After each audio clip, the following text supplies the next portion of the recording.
The next mayor of Louisville will take on a police department facing mandated reform from the federal government. Hundreds of officers short and gripped by record-setting homicide numbers in recent years. On the eve of the election, WDRB's Conroy DeLuche explains the differences in the candidates' ideas for public safety. For the third straight year, there are more than 100 homicides in Louisville. Well, without a doubt, the biggest issue is public safety. No matter if I'm in the West End or PRP or Prospect, everybody wants safety. Both candidates believe group violence intervention can be an effective program if fully implemented, which Greenberg and Deere said has not happened since GVI was adopted by the city in 2020. The goal is to stop shootings by showing those vulnerable to a life in crime an alternate path. Greenberg says the community has to work together. Members of the clergy, neighborhood leaders, small business owners, formerly incarcerated individuals, anyone who wants to be a part of the solution. Deere supports intelligence-led policing, going after gang and cartel leaders.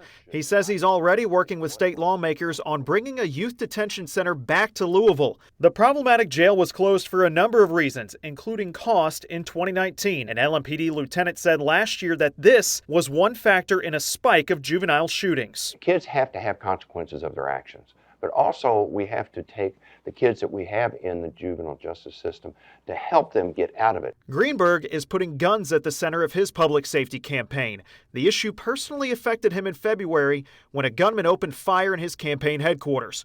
No one was hurt, but Greenberg is now looking for a way around a Kentucky law that requires LMPD to turn over confiscated guns to the state, who then auctions them off. On the first day of my administration, we will continue to comply with Kentucky law, but only after rendering the guns inoperable, so that once a gun is confiscated or used to commit a crime in Louisville, it will never be used to commit a crime again. There's also the matter of trust between LMPD and the community, hurt by incidents such as when officers threw drinks out of cars at people in the West End, and of course, the botched raid of Breonna Taylor's home.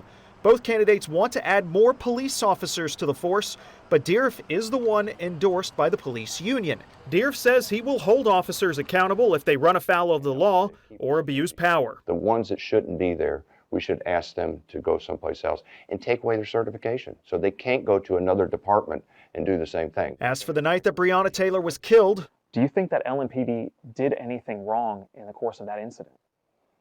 When the search warrant is the place that where a lot of things went south, and I think that's going to come out in the courts and already has come out to some. And when the search warrant is circumvented, that's what caused a lot of the situation. So that part was, yes, wrong. The U.S. Department of Justice charged 4 former LMPD officers with federal crimes. Kelly Goodlett has already pleaded guilty to conspiracy for knowingly including false information in the search warrant affidavit.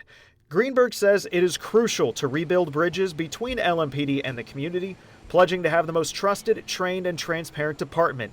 He envisions outside-the-box thinking when it comes to hiring. As law enforcement is asked to do more and more, wouldn't it be great if we had social workers that learned how to become police officers? That would be a great experience to have if some of our police also had a social work background. Whoever wins office will oversee a police department still spending what's left of a record $220 million budget and ultimately make the decision on who leads LMPD moving forward.